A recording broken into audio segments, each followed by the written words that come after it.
Welcome back. In our last video, we examined the concept of data quality. In this video, we further examine how domain knowledge can be used to improve data quality.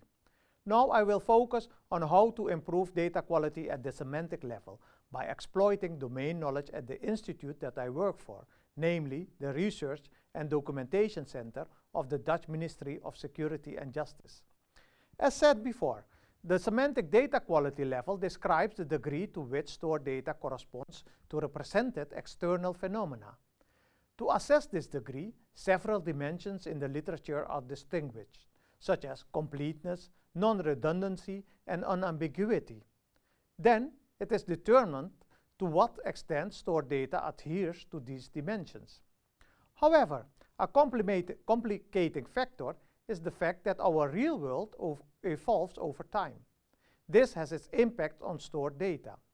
Our view is that data represents observations from the real world. Therefore, the models induced from this data should resemble some real-world phenomena. The better the quality of the data, the better the resemblance is. Therefore, our efforts are focused on obtaining resemblances between datasets and real world. For example, suppose that we have found in our database that an offender is born in the former USSR, the Soviet Union. However, since 1991, USSR does not exist anymore and is divided into several countries. This raises the question, should we change the birthplace of this offender, for example, to Russia, or should we leave it as it is? However, if we leave the birthplace as it is, then we may get wrong answers on some queries. If we pose the following question to our system, how many offenders are born in Russia? The answer to this question will be lower than the actual number, since offenders born in USSR will not be counted as being born in Russia. So, although the data, the birth date of the offender in this case, was correct at the time that it was inserted in the database, and therefore the data quality was fine at that time, today the data quality may be just as poor, since some values do not pertain to a real place in the real world of today. This is what we call data quality degradations due to semantic changes. To prevent such degradations, procedures should be defined to handle these semantic changes. For example, by keeping track of them. After all, if the semantic changes are not properly handled, this may cause unjustified trend reversals. For instance, due to municipal reorganizations in the Netherlands, names of municipalities and cities have changed, while the old registered names are not updated. Over time, therefore, the meaning of the old names may become unknown. Moreover, as cities expand, their names may mean something different before the reorganization than after.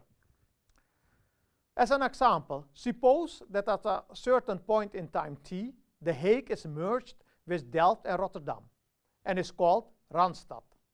Then, before t, the population of Randstad was 0, and at time t plus 1, for example a week later, it has exploded to more than 1.5 million. To improve the quality of data, we also benefit from quantitative and qualitative dependencies that exist in our field. Domain experts in general have a good knowledge of these dependencies. As an example of a quantitative dependency in the field of justice is that we know that the date on which a crime is reported is usually the same as the date on which the crime is committed. Or that the outflow of the police is usually greater than the inflow into the prosecutorial level. So before we load new data sets in our data sources, we check whether these quantitative dependencies hold. If not, an alert is generated and the data is not loaded. Furthermore, we can use these rules also for other purposes, such as handling missing values. Suppose that the date the crime was reported is missing, but the date on which the crime is committed is known, then we can substitute the former by the latter.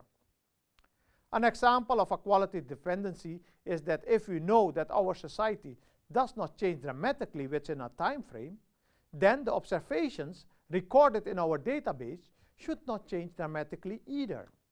Moreover, the observations in our database should reflect the real world. Therefore, when updating a database, before loading the new values in our database, we compare them to the values in preceding years in order to detect large deviations. Suppose that the recorded numbers of suspects in 3 consecutive years are 10,000, 10,100, and 10,200. If the number of suspects suddenly decreases to 1,000 in the 4th year, then there might be something wrong with this value, given that there are no dramatic changes in society and the capacity of police forces. Although there are sound and effective techniques to deal with functional dependencies in the field of data management, the management of quantitative and qualitative dependencies is mainly left to domain experts and cannot be fully automated. Finally, I would like to discuss how we deal with redundancy in data sources. Redundancy occurs when different databases may store the same kind of data. This may lead to inconsistencies. Take, for example, the nationality of a suspect that is recorded by different organizations. It is known in practice foreigners tend to provide a wrong nationality when they are not able to show identification papers. As a result, inconsistencies may arise between different data sources of different organizations. We may take advantage of domain knowledge by scrutinizing overlapping data sets. When handling data coming from overlapping data sets, we need to be aware of possible inconsistencies and actively search for them. Different values found for the same or similar attribute can be presented to domain experts, who determines the most plausible value. As an example, suppose we have 2 addresses of an offender in 2 different databases, and that these addresses are inserted on different dates.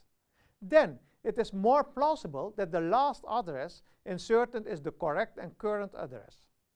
The offender might be moved from one to the other address accordingly. In this way, the quality of data sets might be improved. So far, I have discussed how we exploit domain knowledge to improve data quality. 2 interesting questions that remain are how can we obtain domain knowledge, and second, how can we implement domain knowledge? I will superficially touch upon these questions. Knowledge elicitation techniques such as literature, protocol analysis, and interviews can be used to extract knowledge. But also data mining technology and statistics can be used to search for useful knowledge and patterns in large amounts of data. Before implementing knowledge, knowledge should be organized and represented in formal systems. Subfields of artificial intelligence provide tools to represent and implement knowledge into systems. Moreover, large parts of artificial intelligence focus on reasoning with knowledge. A way to deal with obtained knowledge is to group them in teams. For example, rules to manage redundancy, rules to handle semantic changes, and so on. Then these rules can be represented in the so-called if-then-else formalism. An example of such is shown on the slide. The rule expresses that the date that a crime is committed can be replaced by the date that a crime is reported, in the case the latter is known and the former is unknown. In the case that both are unknown, an alert is generated. Sometimes it may be handy to represent domain knowledge as database constraints. In general, the technology that should be chosen to implement domain knowledge is dependent on the nature of the knowledge. Let me summarize what I have discussed today. Data quality is a broad notion, which is subjective, time, and context dependent. Domain knowledge helps to enforce and to improve data quality. Application of domain knowledge for data quality purposes requires structuring and organization of the knowledge in some formal systems. Now, apply the information from this lecture by completing a small exercise and answering the following questions. First, what factors would play a role in operationalizing the notion of data quality in a hospital environment? Second, how can the examples in this presentation be formalized? And third, in the example, the date of a committed crime is replaced by the date that the crime is registered. However, this rule is based on a rule of thumb that is not always true. How could you capture uncertainty in the representation of knowledge rules?